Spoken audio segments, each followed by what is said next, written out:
Riverstone was a small, quiet town surrounded by deep green woods. People smiled at each other. No one locked their doors. No crimes. No noise. Just peace. Too much peace. Then, one cold night, everything changed. Phones died. Internet vanished. Power went out. No reason. No warning. The sky felt heavier, like something was watching. Jake Morgan, a teenage boy with a soldier's blood, heard a strange hum coming from the trees. Curious and scared, he followed the sound deep into the forest. There, between the shadows, he saw it, something human-shaped, glowing, but it had no face, only silence. Jake ran home, heart pounding. He told his father, a retired soldier, what he saw, but his father said it was just fear playing tricks. Still, Jake knew what he saw was real. The next day, strange things started happening. Birds dropped from the sky. Dogs barked at empty air. At night, Jake spotted a black drone floating above the tree, silent, smooth. Nothing like human tech. He followed it. It flew straight into the mayor's house and disappeared. Jake recorded everything, but when he checked his phone, nothing. The video was gone, erased, like it was never there. People in Riverstone began to change. Some spoke in broken words, repeating strange phrases like machines. Their eyes looked empty. Jake and his smart friend, Nina, found an old radio in her garage. Late at night, it crackled to life with a message in a cold, alien voice. They walk among you. The test begins now. Chills ran down their spines. Jake remembered the glowing figure. Was the town part of something big or something not human? That evening, his father came home, but something was wrong. He stood at the door, smiling without blinking, and he didn't say a word. Jake didn't sleep that night. His father's blank stare haunted him. The next day, Jake followed the strange drone again.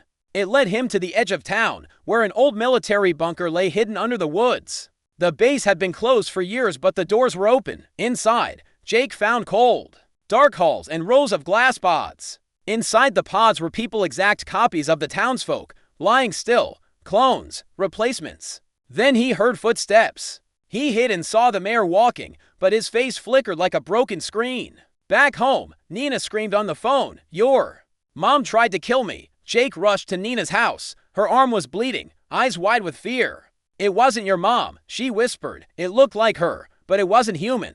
Jake now knew people in Riverstone were being replaced by perfect copies. The clones spoke, moved, even smiled like real humans, but they were hollow inside. He returned to the bunker and found a secret chamber.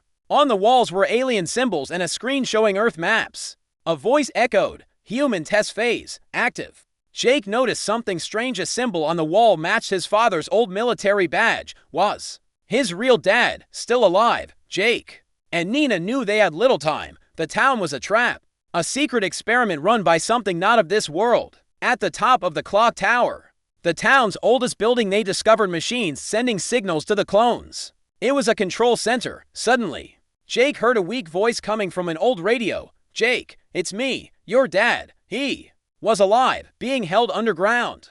Jake broke into the lower level of the bunker and found him wounded but breathing. His dad whispered, "They fear us because we don't follow orders." Outside, the sky roared. An alien ship was coming. The ground shook as the alien ship descended over Riverstone. Jake helped his father escape, while Nina warned the remaining humans, few in hiding. Together, they formed a plan. Jake used his father's old military tools to block the signal controlling the clones. One by one, the Fate people glitched, stuttering, freezing, collapsing. In the woods, Jake set traps powered by music, emotion, and light, things the aliens couldn't understand. As the ship landed in the field, a dark doorway opened. Shadows moved inside. Jake grabbed a weapon, heart pounding. "This is our town," he said. The battle for humanity had begun. From the ship, tall, silver-skinned beings stepped out, calm, emotionless, with black eyes that never blinked. They were the architects, the alien race behind the experiment.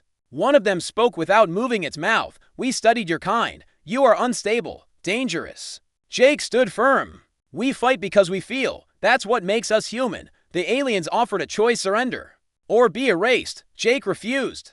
Then they revealed their true weapon, a creature born from silence, made to control minds and erase free will. As it crawled toward them, the architects whispered, "Let's see if emotion can survive the void." The creature slithered closer, spreading a cold fog that numbed the mind. Jake felt it creeping into his thoughts. trying to erase his memories, but inside, a fire burned his mother's laughter, Nina's courage, his father's strength. Those memories fought back, pushing the darkness away. Nina worked quickly, using alien tech and a simple melody to reverse the fog's effect. The town became a battlefield between control and freedom as buildings shook and lights flickered. Jake faced a choice: save himself or risk everything to save the people he loved. His heart beat fast because this was the fight for humanity itself. Jake stood alone as the alien ship began to collapse around him, using every ounce of his strength. He sent a powerful wave of emotion, love, pain, hope through the alien machines. The ship shuddered and broke apart. The clones melted like shadows in the sun.